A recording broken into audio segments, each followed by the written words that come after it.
Buenas tardes. Para esta ocasión vamos a hablar algo que pasa mucho, que a veces uno el día al día pierde el sentido. En la cotidianidad todo se ve muy aburrido. ¿No ha pasado eso? O otra vez al trabajo, otra vez el estudio, otra vez la cara fea del compañero, nah. Cosas amargas que uno toca pasar. O también cosas divertidas, ¿no? Como el fin de semana. ¿Quién no le gusta los domingos? Bueno, además de cosas en la palabra del Señor. Pues también para descansar, para dormir, o para ver una serie, una película. Y pues dejar pasar el estrés. ¿Cierto? Pero ese último también puede ejercer las personas carnales. Es más, los carnales pueden darse el, entre comillas, lujo de hacer fiesta, de ir a salir a tomar o ese tipo de locuras, por decirlo así de alguna forma. Pero sabemos que esas vainas pues son vanidad, en el sentido que la vida, eso no tiene sentido. O sea, es decir, que no hay como que en ese tipo de descanso algún significado más allá de la vida presente. Porque si uno de esas salidas para relajarse pasa algo, pues hasta ahí acabó todo. No hay un aporte para la vida espiritual. Y en eso está en un vacío. Hay emoción, sí hay emoción, pero una emoción temporal. ¿No ha pasado que uno está pasándola bien, está divirtiéndose, pero al pasar unos minutos se apaga esa chispa y nada? Pues para esos asuntos, pues te presento el tema de capacitar del vacío de la vida, sola, la vida sola, en ese sentido, sin Dios. Y en ese estado sirve para llegar a la plenitud del Señor, una necesidad, para satisfacerla. Como pasa en las empresas, si hay algo para mejorar, sí, siempre va a haber mejora continua, el Six Sigma y teorías así, pero para mejorar siempre, lo mejor de todo es encontrar el fallo.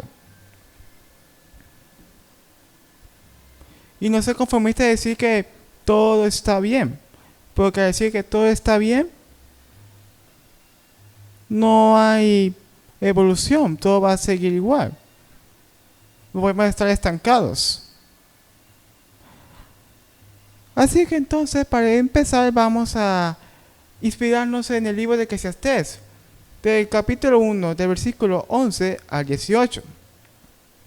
Pues para este asunto, para este video, prédica, no voy a leer los versículos, voy a dejarlos en la pantalla directamente. Eclesiastés capítulo 1, del versículo 11 al 18, pero no vamos a hacer lectura, vamos a decir solamente las partes claves. Pues vale, pues aquí vemos aquí que el autor hace énfasis, hace ideas respecto a la vida actual, como les dije, que no hay como algo no, como algo digamos superior, como que no habrá como una firma que se va a borrar. Digo, pues dice que no hay memoria.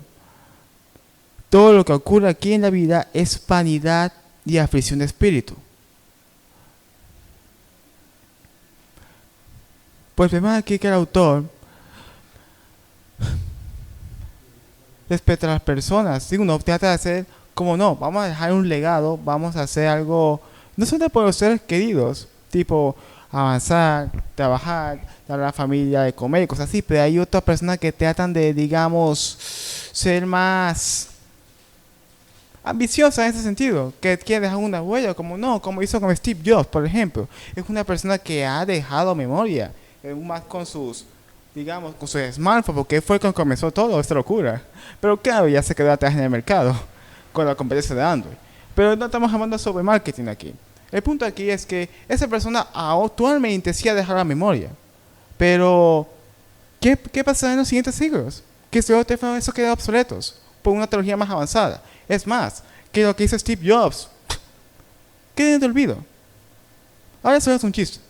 Pero en el futuro pasará eso. Quedará en el olvido. No hay memoria. Y ni siquiera esos aparaticos están hechos para quedar obsoletos.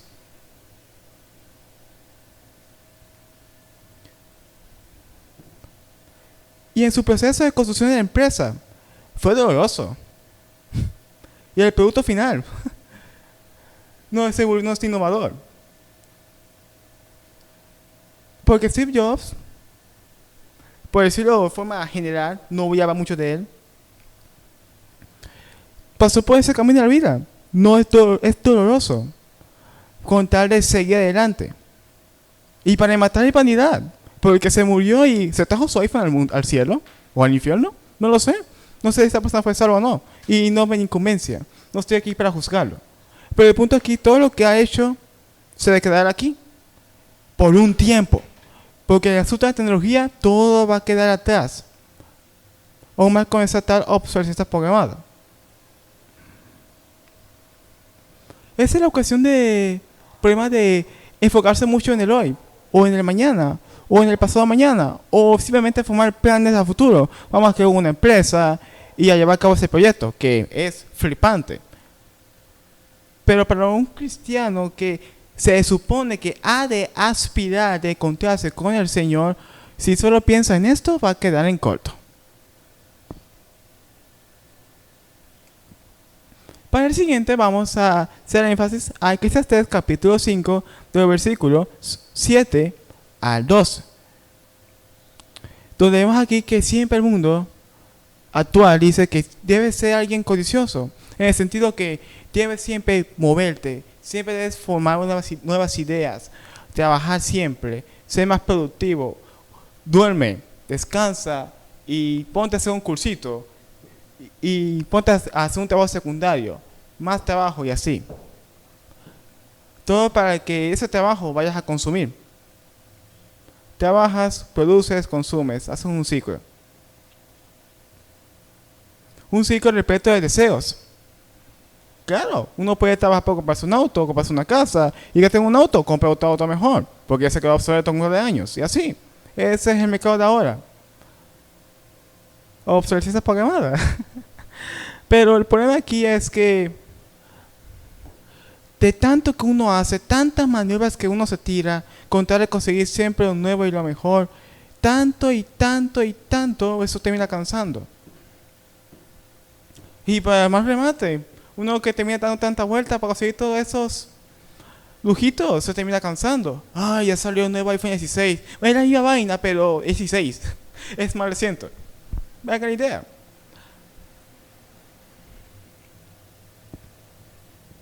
Sí, como estoy diciendo, todo es vanidad, obvio. Pero esto es peor, porque estamos desgastando nuestra alma en dar vueltas en ese círculo vicioso. Producir, consumir. Producir y consumir. Ese es el rollo. Y es más aún, no todas las personas de esas que son de la más alta, que llegan a la cúspide del progreso, ya sea social o tecnológico o cualquier ese tipo de avance, pues va a ser totalmente independiente, porque toda persona tiene que comer, ¿no? En eso sí hay que movernos, pero el problema siempre está de irnos siempre más de ello y buscar más y más y más, y vamos a dar más vueltas. Por eso que esta parte ha titulado: el hombre no solo se sostiene por sus méritos, sino también las oportunidades y las condiciones que les brinda su entorno social. Es decir,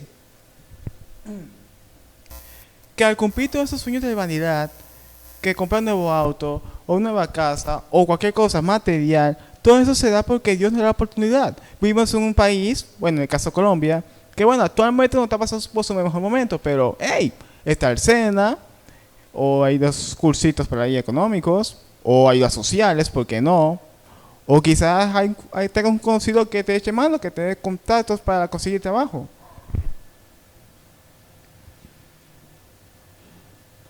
Pues a lo que quiero decir con todo esto es que sí, es cierto que está buena la idea de que debemos movernos, que debemos formar nuestro futuro con nuestras propias manos, que esa es la idea de la meritocracia, ¿no?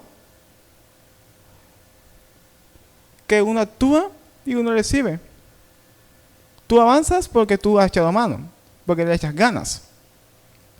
Aún más si tienes tantos sueños por qué cumplir y le echas más ganas. Suena lógico, ¿no? Pero es agotador. Y a veces en esa carrera, en ese ciclo, nos olvidamos de la oportunidad que nos da el Señor en esto. Pero estamos sesgados de Dios y solamente nos enfocamos en trabajar, trabajar, trabajar para conseguir esa cosa que anhelamos físicamente.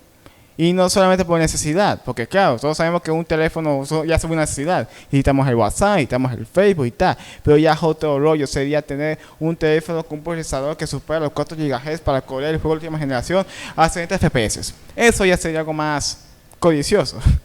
Pero así es el mundo de ahora. No podemos caer en malos cruzados, siempre tenemos que movernos. Es una ilusión bastante, digamos, como que atrapasueños, por decirlo así, nos quedan embobados. Aún más con las técnicas de marketing actuales, que queremos que la gente que consuma más. Vamos a seguir. Vamos para esta vez a basarnos en Eclesiastés capítulo 5, de 13 al 15. Voy a hacer énfasis en esto. Las riquezas son guardadas por su dueño para su perjuicio. Retomando la idea. Esta vez vamos a Eclesiastés capítulo 5, versículo 13 al 15. Vamos a sacar la principal idea del versículo 13 que dice que las riquezas son guardadas por su dueño para su perjuicio. Perjuicio. Perjudicarse. ¿En qué sentido? Es absurdo, pero a la vez tiene sentido. Porque algunos tienen más plata. Obviamente que va a ser el objetivo de todos los ladrones. O quién sabe, o que sea que tenga un computador súper potente y te viene a meter un virus. Y es un virus como que un virus tipo un spyware quizás, o más bien uno de esos virus que se dedican a descriptar monedas, tomando el poder de la PC y haciendo que esa PC consume más energía, haciendo que el recibo de energía consuma más caro y gastando más dinero. Y el mantenimiento inclusive. O sea, al tener más, pues vamos a tener más preocupaciones. No, que tengo que comprar antivirus, o que no, que ya no pueden ir a esos lugares. Bueno, siempre hay que ser precavido en esos lugares, pero el punto de aquí es que va a doler más perder un iPhone que un Nokia. ¿Me entienden la idea? Eso es uno, va a haber más preocupación. Y para rematar la cesta del pastel, como se dio el viento, así uno vuelve. Así dice el versículo 15. Tanto matarnos para nada, básicamente. Es absurdo. Por eso que el primer versículo de Eclesiastés, así comenzando el libro, dice, vanidad de vanidad, todo es vanidad. Por eso, porque todo es absurdo. Parece un humor. Pero bueno, ¿qué se le puede hacer? Pero no solamente tenemos ese problemita de que la vida simplemente no tiene sentido, en el sentido de que no hay nada más, sino que también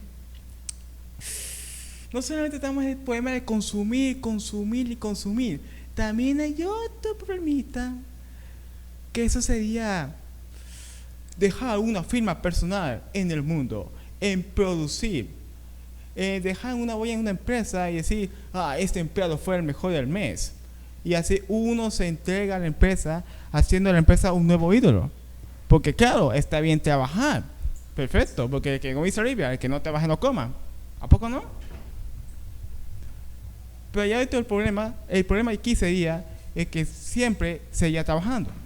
Por eso es que en Eclesiastés, por el capítulo 3, habla de que vale más una mano de descanso y otro de labor que ambas manos llenas de labor, trabajo, cansancio, para no respirar. No hay descanso en ello.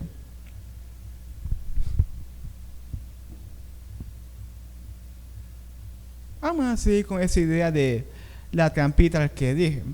Pues, como sabemos, no solamente vivimos un mundo en el que consumir está bien visto. ¡Ay, te compraste un nuevo teléfono a cada 4 meses! ¡Perfecto! Así vas a, digamos, tener el Android más novedoso. Una cosa así. Pero también tenemos en el contexto laboral. Porque, claro, porque siempre hay que darle a la empresa, hay que ponernos la camiseta y echarle todo. ¿Verdad? Está bien, está bien. Hay que formar la idea de grupalidad y decir que la empresa es nuestro segundo hogar. Porque es cierto. Porque nuestro primer hogar es la casa. Eso es uno. Pero nuestro segundo hogar es la empresa donde trabajamos. O bueno, las instituciones, si es que soy estudiante. Porque son los lugares que uno pasa más tiempo de su vida. Que tenemos a nuestros conocidos, tenemos a nuestros amigos, tenemos al jefe, tenemos a nuestra mamá y así.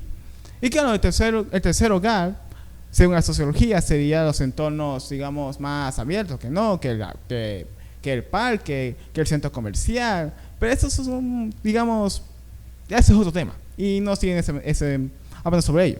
El punto aquí es que hay un peligro en esto de la vanidad, que nosotros vamos a esclavizarnos en eso de consumir, porque consumir es rico. Bueno, comprar cosas. Ya dije eso que dije primero, sonó raro. Sino que también algo que uno trata de romantizar la sobreexplotación laboral.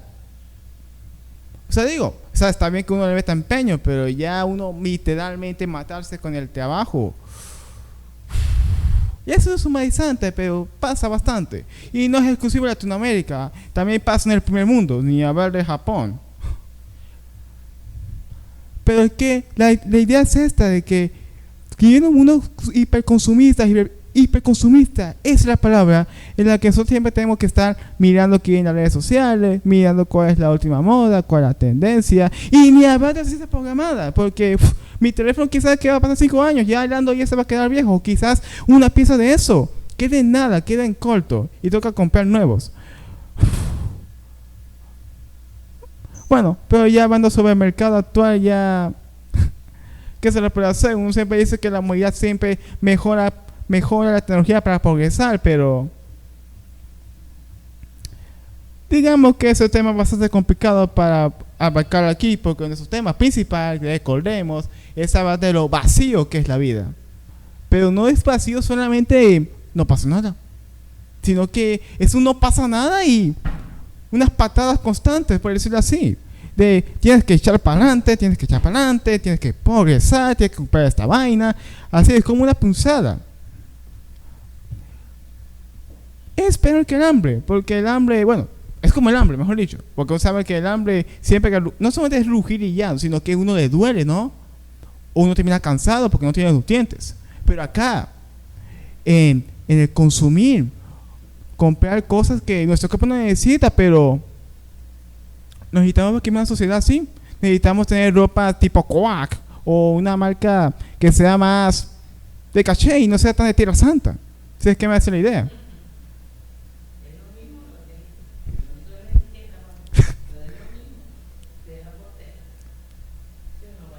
Pues sí.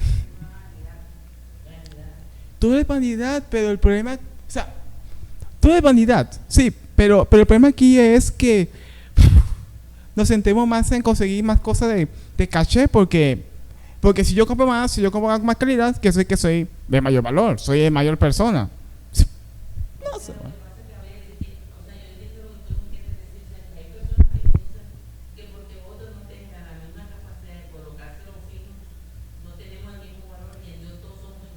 Exacto, y esa es la falacia de la meritocracia.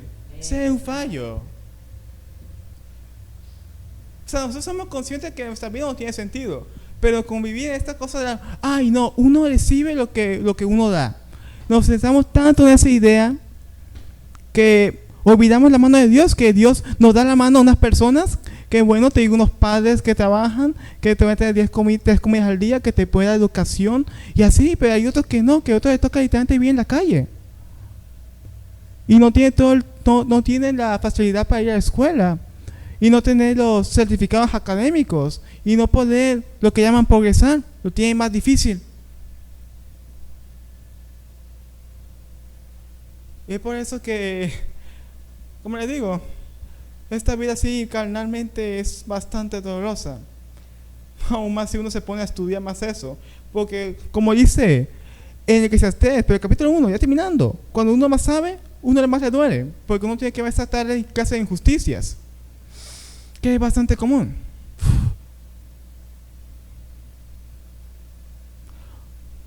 Así que ¿qué hacerle? Ya esto es bastante pesimista. Si dejamos así el tema, ¿no? Hombre, que estamos comenzando apenas. No estamos ni en el argumento. Apenas estamos comenzando.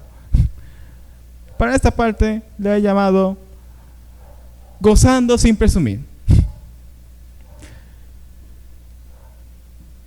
Para esto me basé en Eclesiastés capítulo 2, versículo 24. Y en el capítulo 3, versículo 13. Que las palabras clave son hacer novedad. Vamos a decir los versículos porque son demasiado cortos, literalmente. Vamos a empezar por el Eclesiastés capítulo 2, versículo 24. No hay cosa mejor para el hombre que comer y beber, y hacer que su ama goce del bien de su trabajo.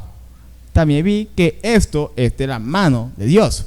En el siguiente texto, o sea, el capítulo 3, versículo 13, y también que todo hombre coma y beba, y goce del bien y de toda su labor. Es el don de Dios. Son lo mismo. No hay otro que complementa a otro, pero literalmente son iguales. Pero en ambos, pues sí, una cosa es satisfacer las necesidades fisiológicas, obvio, comer y tomar agua, hidratarse, sí. Pero también estos nutrientes nos da la mano del Señor. Ninguna empresa hasta ahora que he visto ha podido crear el agua, solamente la transforma. Toma el agua de los ríos y lo transforma en otro producto, agua pura o otros en agua negra. Tú sabes, Coca-Cola. Veneno. Pero bueno, ya que ni modo que se lo puede hacer. Pero, digo, está bien en pensar en lo básico, en satisfacer nuestro cuerpo. Pero el dinero también es necesario. No solamente para comprar medicamentos, pagar los impuestos y ese tipo de rollo, sino que también es por nuestra seguridad. Para ello vamos a Eclesiastés capítulo 7, versículos 12 al 29. Aquí el autor hace una, digamos, semejanza entre la sabiduría y el dinero. Que el dinero es un refugio. Pues el dinero, como dice un proverbio por ahí, censura la crudeza del mundo. Porque un niño bajo el techo de una casa no tendrá que ver las cosas que se meten en los hombres o, tú sabes, los, digamos, productos que suben la dopamina a la cabeza, por decirlo así. Y otras cosas, y otro tipo de cosas no tan agradables, por mencionarlos. Pero el punto aquí es que el niño, porque sus padres tengan dinero, pues lo protege de esa clase de mal sabores que da la vida, que no se puede evitar, y estarán, pero ahí lo están censurando, lo están protegiendo.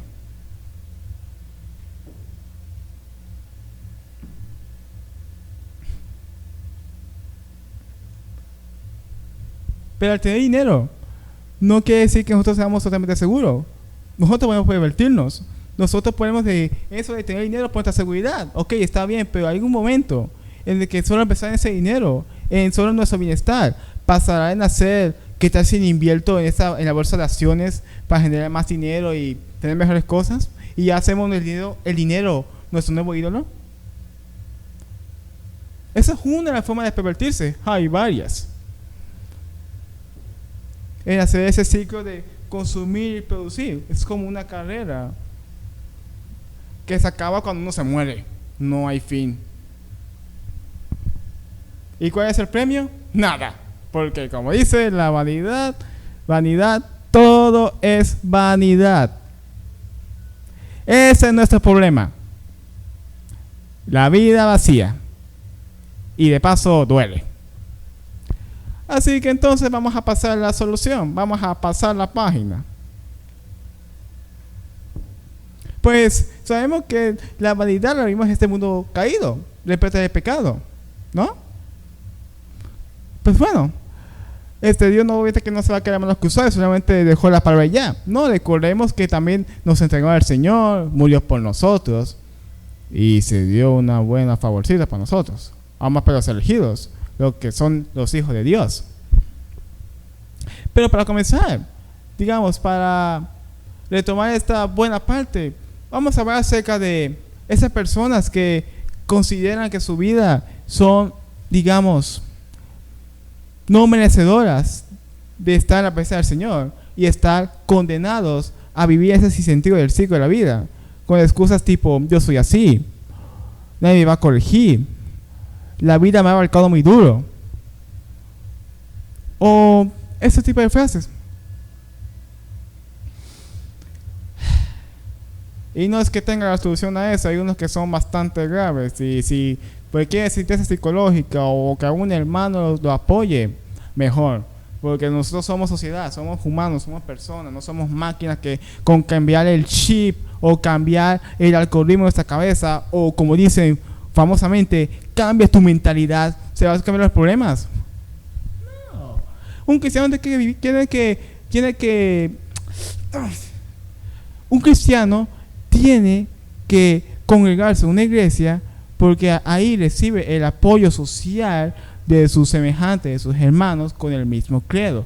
Porque si este cristiano se aleja como el rebaño, que la oveja se queda sola, va a venir el lobo y se lo va a comer. Así hace el diablo, el mundo y la carne.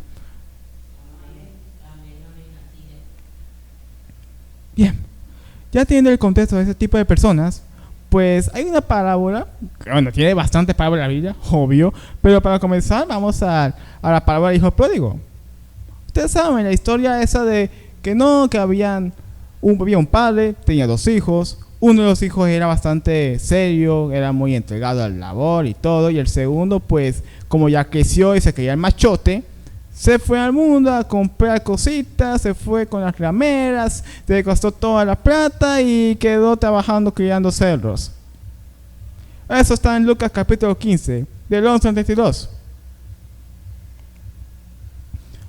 Para esta parte no voy a decirlo, no voy a leer toda la historia porque es extensa. Digamos que se va a dejar de tarea. Pero en el caso del video, ahí está puesto. Desataron con las ideas claves, que aquí os diré. Quiero comenzar con el padre de la parábola, claro, repartió los viernes al niño que se creía el machote, que se expuso al mundo, se creía bueno, vamos a comprarnos diversiones. Dios nos da la oportunidad, nos da el dinero. Y hay veces que nosotros nos invertimos en cosas no necesarias para la vida.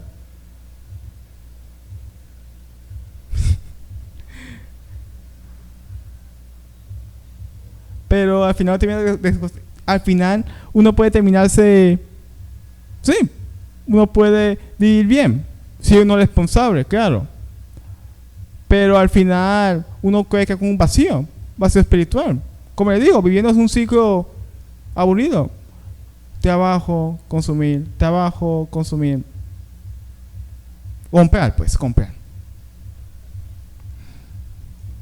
Y el otro extremo está de comprar todo y irse a la deriva, pues estar en la calle y eso es peor.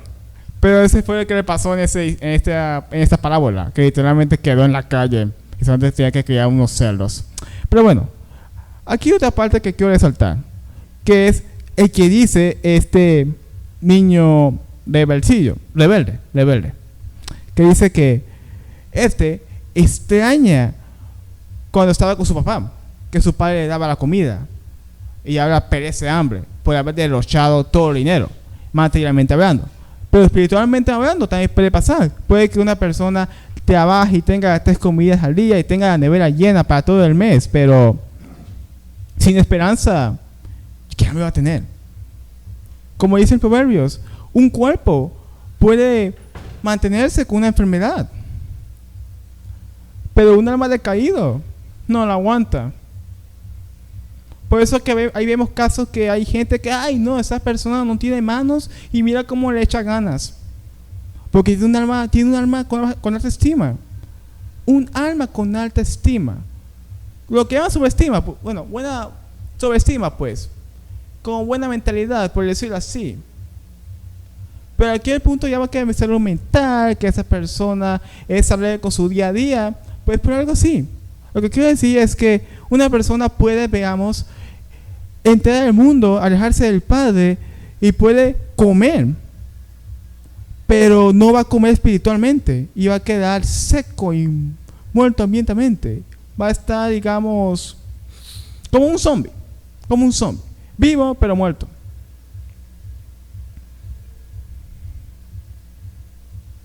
Y ese pan que alimenta espiritualmente. Hasta bueno conozco a un pan que ofrece internet que me hace el ánimo y me mantenga la buena energía siempre. Porque lo que hay en internet o lo que ofrece el mundo solamente es dopamina. Bueno, también la comida física, pero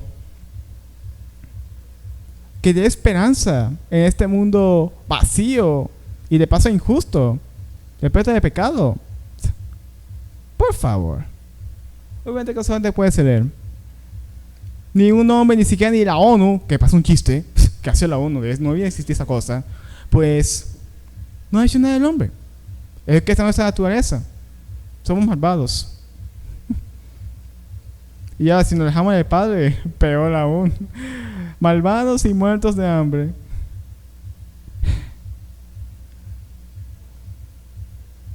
En ese estado de la parábola del hijo que se fue al mundo siendo machote y quedó en la nada, pues decidió volver. Pero volvió rogándole al Padre: he pecado contra el cielo y contra ti. Ya no soy digno de ser llamado tu hijo. Esas palabras uno las puede expresar cuando uno ha estado en el mundo bastante caído y denigrante, o más bien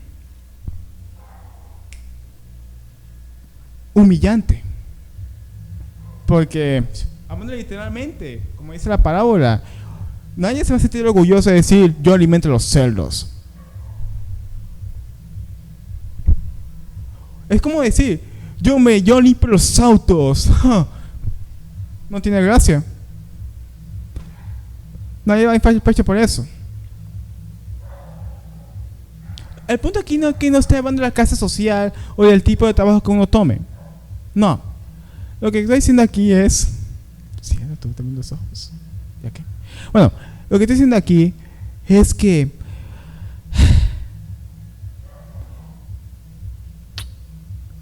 no hay que sentirse... No estoy diciendo que los ingenieros deban sentirse mejor que los soportes de sistema, o que un ingeniero de sistemas deba hacerse sentir mejor como un agente de seguridad. No estoy diciendo eso. No. Lo que estoy diciendo aquí es que al estar separado del Señor y todo ese rollo, a veces vamos a sentir como ese tipo de falso orgullo. Que, no, yo me tomé 20 cervecitas, por decirlo así. 20 aguardiente, o no sé cómo se llama ese producto. O que yo me metí tantas rondas en esa página malota de internet que hay pura pornografía, por decirlo así. O que mira, me engañé ese tonto y me gané $1,000,000 porque me pasó un X. Y lo timé. Soy todo un genio. Ya sé a lo que me refiero. O sea, para hacer ese tipo de cosas, vamos a terminar así, con un puesto bastante denigrante, que nos dejan impresentables, sucios, asquerosos, para presentar al Señor, para volvernos a llamar hijos de Él. Y es más, no solamente nos da cosa volver para ser como hijos de Él, sino que ya queremos degradarnos y hacer esclavos del Señor por haber caído tan bajo. A eso quiero llegar.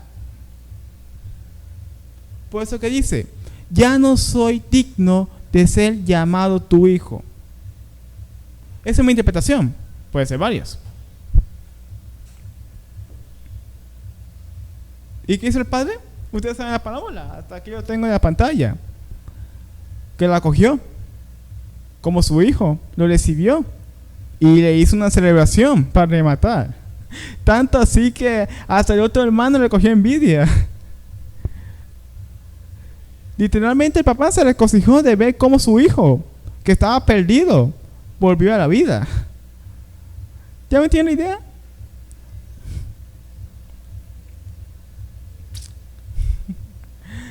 Pero ahora sí, es una linda historia, pero vamos a ser un poquito más objetivos.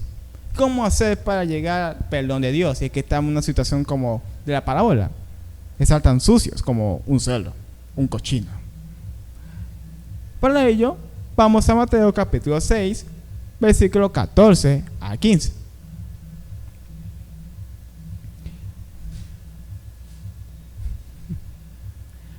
Vamos a leerlo literalmente. Si ustedes perdonan a los demás el mal que les hagan, su Padre que está en el cielo también los perdonará a ustedes. Pero si ustedes no los perdonan, su Padre tampoco los perdonará a ustedes. Así nomás. Esa es la forma para llegar al perdón de Dios.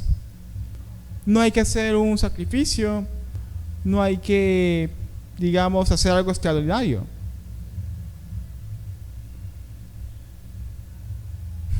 Pero si puede ser más mejor, para ser mejor persona, pero la base aquí, para llegar al perdón de Dios, es perdonar al prójimo. O inclusive a nosotros mismos. Hay veces que uno comete errores que pensamos que son imperdonables, que otros nos hacen a nosotros, como que el otro no había me hecho esto. O hay veces que somos nosotros que no nos perdonamos.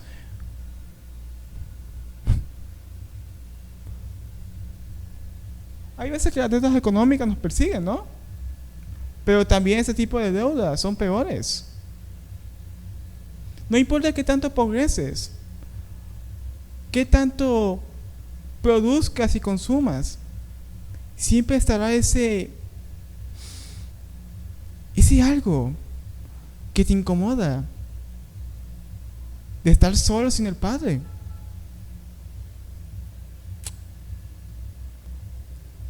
Porque sientes que tú eres inmundo.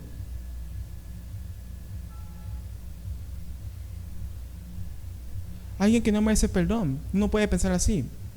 Una persona acabada por este sinsentido de la vida. Que eso es bastante asfixiante. O más ahora que este tipo de sociedades ultraconsumistas son bastante agitadas, que siempre quiere ver cómo cambias, cómo progresas, cómo cambias al mes. Mírate que te compraste esta nueva cosa, o no, ya dejaste de tomar. Bueno, pues eso está perfecto. Pero el punto aquí es que todos queremos las cosas ya. Ver los cambios ya y ver cómo pasa la evolución y después pasamos a otra cosa. O más cosas, digamos que son como un tipo mentalidad TikTok, por así decir. Vemos algo, qué bueno, pasamos a otro, qué bueno, y así. No nos detenemos, no queremos pensar nada, solamente queremos ver qué es el siguiente short, por decirlo así.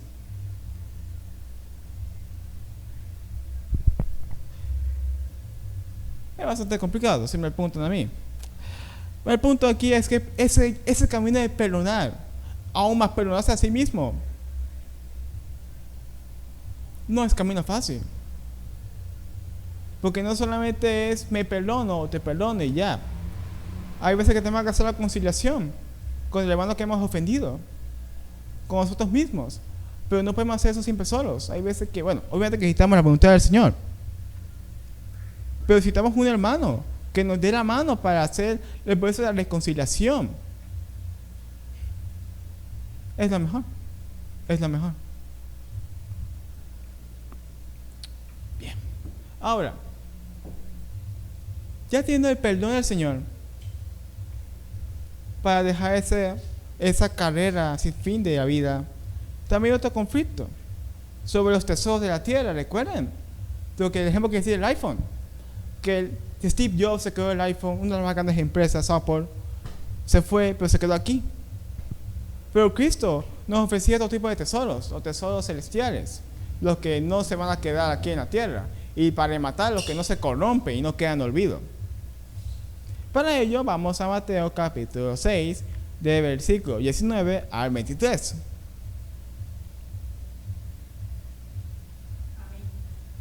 Vale. No guarden tesoros en la tierra, sino hagan tesoros en el cielo. ¿Por qué? No solamente porque en el cielo no pasa nada, no se corrompe, nadie lo va a robar y no tienes que andar preocupado por tu tesoro, sino que también es que donde tú pongas el tesoro, ahí estará tu corazón.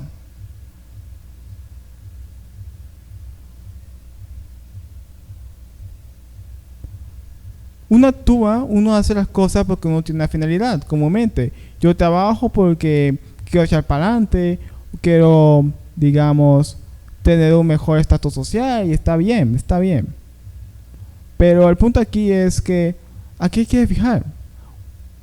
A veces hay uno que quiere, digamos, no, quiero trabajar para, digamos, comprar una cámara, comprar un set de equipo, unos instrumentos para formar una iglesia o para, digamos, formar algunos días una ciudad comunitaria si para eso necesitamos dinero. ¿Y por qué hace eso uno? Porque uno tiene la idea de ayudar al prójimo, porque uno ve la creación del Señor y uno a veces quiere echarle mano al Señor. Por decirlo así, somos humanos, no somos nada comparados con Él, pero siendo sus hijos, uno quiere imitar al Padre, ¿no? Y estar con Él.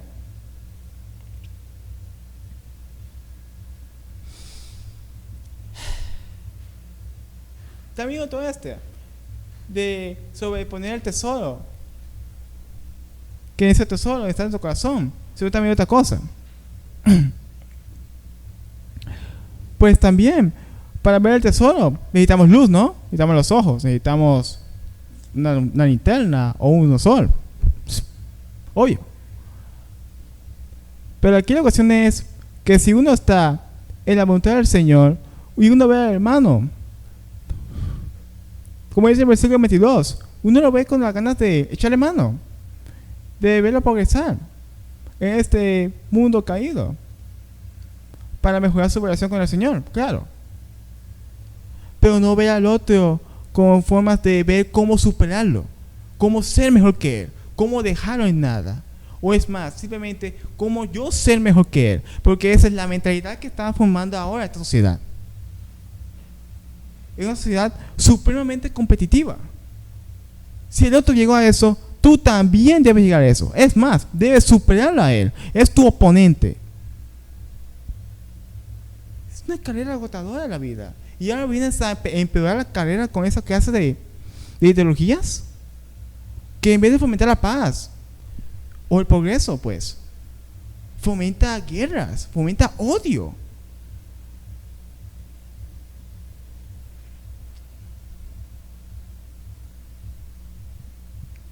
Por eso hay que tener cuidado con eso de poner el tesoro.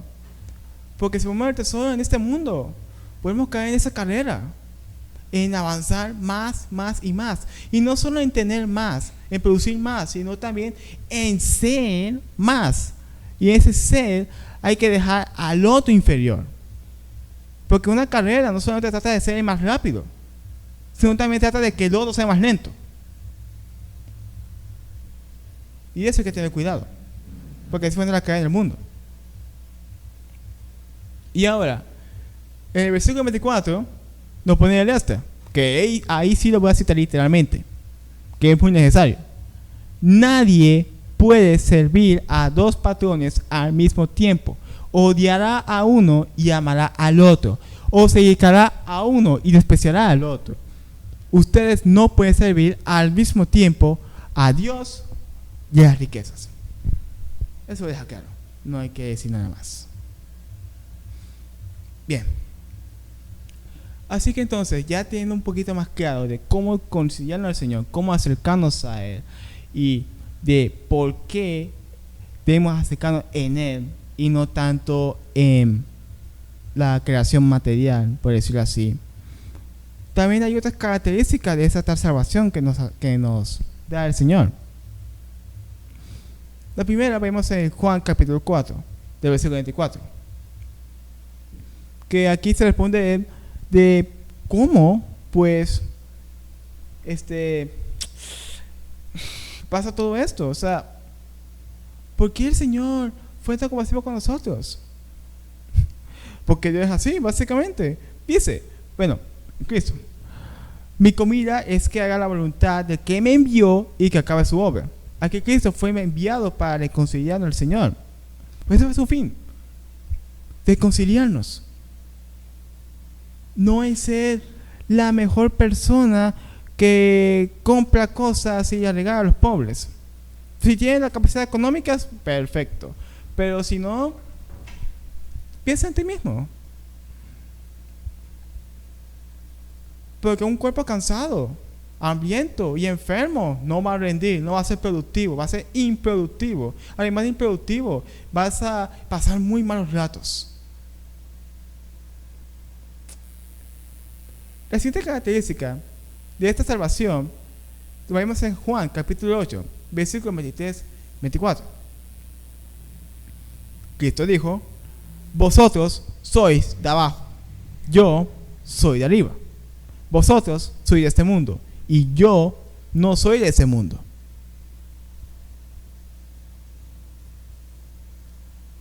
Por eso os dije que moriréis en vuestros pecados, porque si no crees que yo soy, en vuestros pecados moriréis.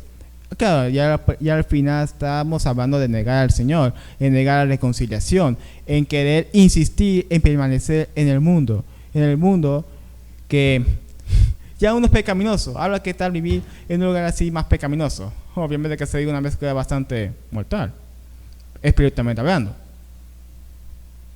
y para matar a uno en desesperanza. Pero aquí hay algo dulce. Primera de Pedro, capítulo 18 al 21. Aquí lo voy a leer literalmente, citándolo, porque esto es hermoso. Somos rescatados por la sangre de Cristo, sabiendo que fuiste rescatados de vuestra mala manera de vivir, la cual recibiste de vuestros padres carnales, no con cosas corruptibles como oro o plata, sino con la sangre preciosa de Cristo, como de un cordero sin mancha y sin contaminación, ya destinado desde antes de la fundación del mundo.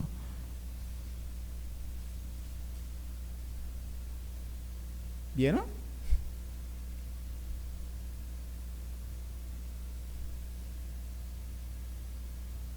Somos salvos no por lo que ganamos económicamente, sino por el sacrificio del Señor. Ese sacrificio fue predestinado desde el principio y no por algo que hicimos hoy. El amor del Señor es muy extraño, si me lo pregunto personalmente. Pero esto, de que un ser nos quiera de esa forma tan sublime que no tiene forma. Wow. No se queda sin palabras. Porque si hablamos del amor, pero ya del amor material y carnal, uno consigue el amor de una pareja comúnmente si uno, si cambia física personalmente, que no, ya es más amable, ya es más atento, ya me consiente, ¿no? O también la parte económica, que no, que eso me puede mantener. Pues también podría pasar. Pero aquí el punto aquí es que el amor nace de un... No, es una opción. Pero el punto aquí es que el amor, carnalmente hablando, nace de un cambio que pasó hoy. Pero en este caso, el amor que da el Señor es ya preestablecido, algo que ya pasó, algo que simplemente uno da sin palabras. Y uno no puede decir que no te gastes el amor de Dios porque hiciste eso. No, el amor ya Dios te amaba en el principio, y eso ya queda uno sin comentarios, por decirlo así. Esa es otra característica. Es un amor, wow, que ese amor da el producto de la salvación, de volver a Él.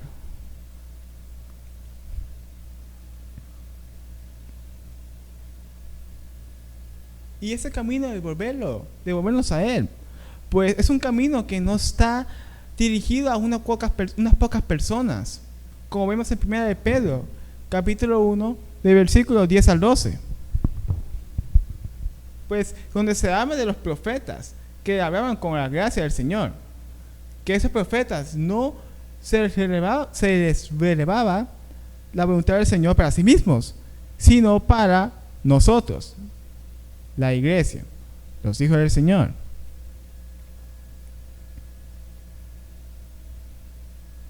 También hay otro está sobre el compartir esta buena noticia, que lo vemos en Juan capítulo 4 del 35 al 38. Pero solo diré la palabra clave. Uno es el que siembra y el otro es el que ciega. Uno no va a hacer todo el trabajo. Uno no tiene que matarse en buscar la secreta verdad oculta. Simplemente Dios nos la puede revelar en un día cualquiera. O una persona nos ayuda en ello. No estamos solos. Mucho menos en el cristianismo. Se supone que estamos unidos. Somos los corderos. Necesitamos el calor de uno de otro para sentirnos seguros. Aún más si está nuestro pastor con nosotros, que es el Padre.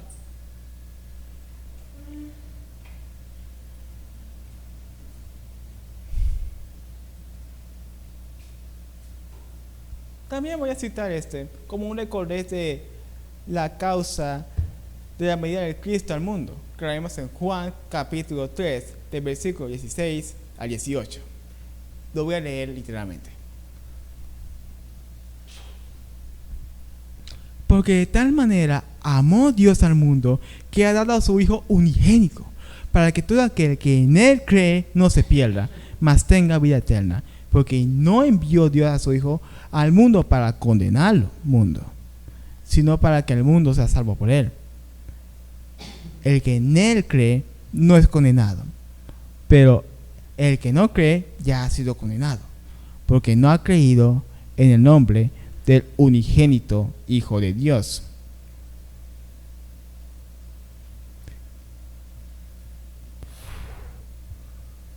Creer en que tenemos la oportunidad de volver a Dios por el sacrificio del Señor.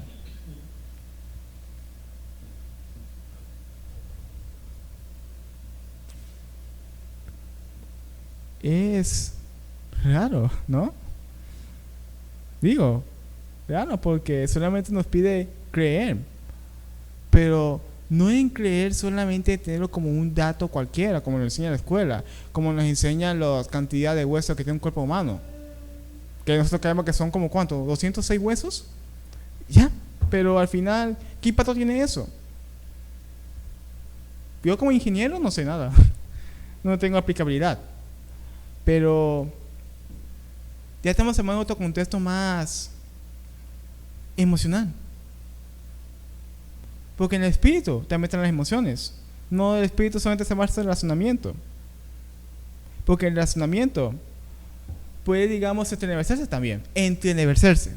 Sí, como pasó en el libro de Eclesiastés, que hablaba sobre que el hombre puede pervertirse. No solamente el dinero lo pervierte, sino también el conocimiento. Por tanto, razonar, tanto pensar. Uno se vuelve loco por tanto pensar. Miren los filósofos. No, mentira, eso mucho.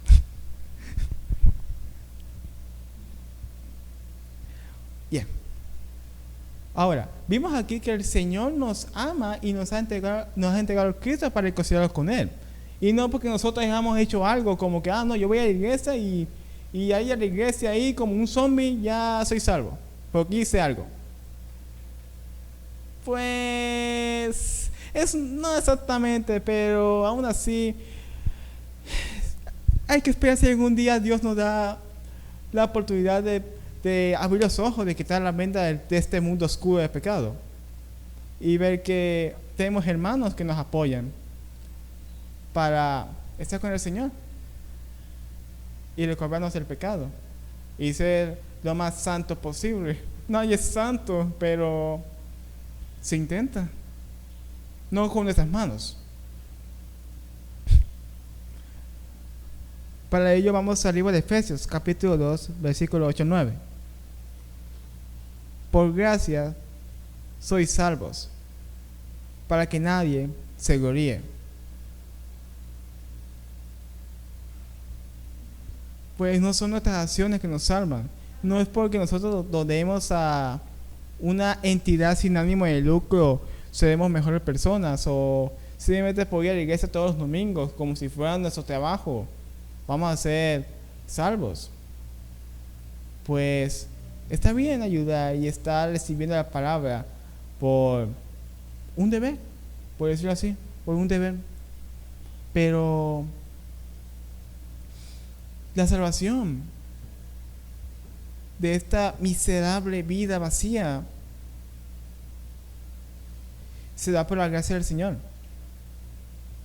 y no por dar nuestra mano en esa carrera absurda que dije al principio.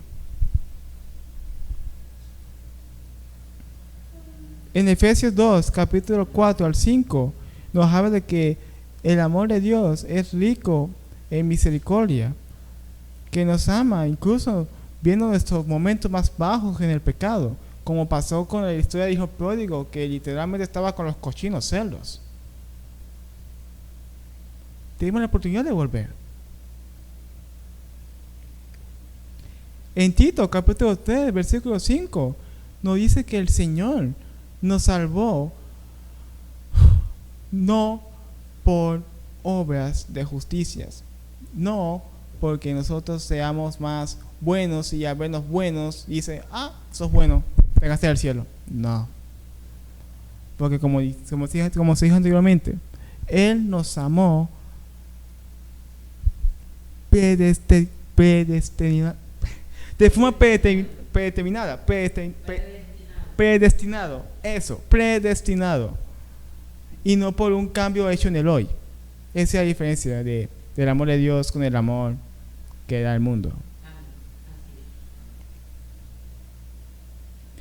Y también otra extra, en Mateo capítulo 19, el versículo 24, la famosa frase que dice que un rico le queda más difícil entrar en los cielos que un camello entrar por la puerta de una aguja. Pues sí, aquí estamos hablando de que un rico que se confía materialmente, solamente en lo material, e ignora al Señor. ¿En qué iba? Cierto. Pues iba por el del Mateo capítulo 19, versículo 24, hablando acerca de que, sí, las riquezas, confiar solamente en ellas, es que muchas personas creen que se dan de su muro de salvación, por decirlo así, de una garantía de que si va bien físicamente, espiritualmente mira mejor, porque soy una persona de bien. Eso no voy a poner tanto romanticismo en ello, porque hay veces que el mundo se apagó esa vaina, no hay nada para hacer, ¿sí? Vale.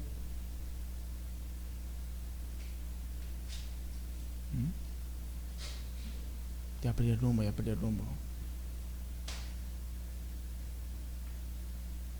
Bueno, le tomo. Come back, man.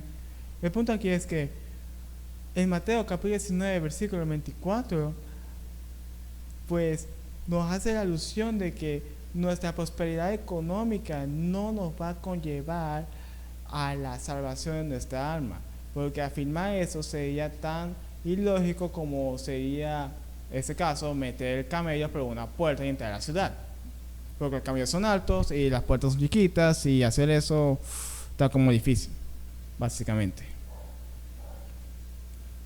Y para complementar ese punto de no ameritar la salvación por nuestro mérito, o más bien por nuestro trabajo, pues vamos a Mateo capítulo 6, del versículo 1 al 4.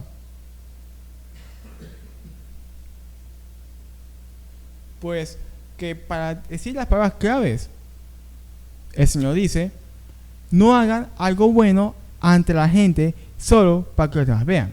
Ese es el punto. Porque uno casi siempre trata de hacer lo correcto cuando hay alguien viéndolo. Pero, como dice al final, el versículo 4, pues Dios observa los secretos. Él conoce nuestros corazones y realmente actuamos con honestidad y no por hipocresía.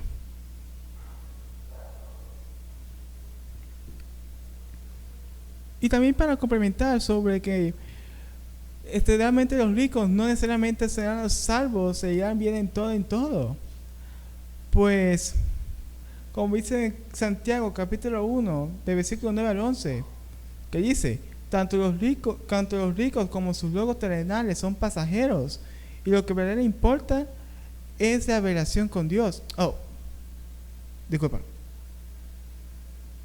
Repito, los ricos con sus logros terrenales son temporales. Y lo que hay que importar es la relación con Dios, la reconciliación con Él. Y bien, para ir concluyendo, les traje la historia de... ¿Ustedes recuerdan la historia esa famosa de que cuando Cristo tomó el pan y el pez y lo multiplicó y alimentó a un montón de gente? Pues bien, no voy a leerlo completo porque ha sido un poquito perdido. Pero bueno, básicamente, esa historia se encuentra en Juan, capítulo 6, del versículo 1 al 13. Les traje esa historia porque en esta vemos aquí que el Señor, sí, hizo el milagro de repartir el pan físicamente y alimentó a ese montón de gente. Claro, perfecto, extraordinario. Y es más, al hacerle ese favor a la gente de alimentarlo, pues los querían hacerlo rey. Pues, maravilloso, ¿no? Querían recompensar por lo que había hecho. Pero el Señor se negó. Y es más, tuve que huir de ellos. ¿Pero por qué huyó de ellos? Pues porque el Señor veía que esa gente no lo quería, solo quería el pan material.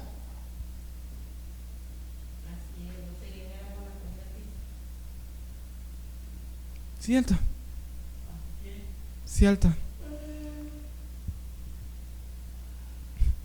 Fue tanto pan que dejó pan de sobra. Pero ¿sabes lo más chistoso? Aquí no lo puse, ¿verdad? Ay, no lo puse. Ya que. Pero lo más chistoso de aquí es que cuando Jesús dio el pan materialmente hablando, mucha gente se le acercó para ser el rey. Pero cuando el Señor ofreció su pan, su cuerpo, su sacrificio, hasta sus discípulos lo negaron, lo rechazaron.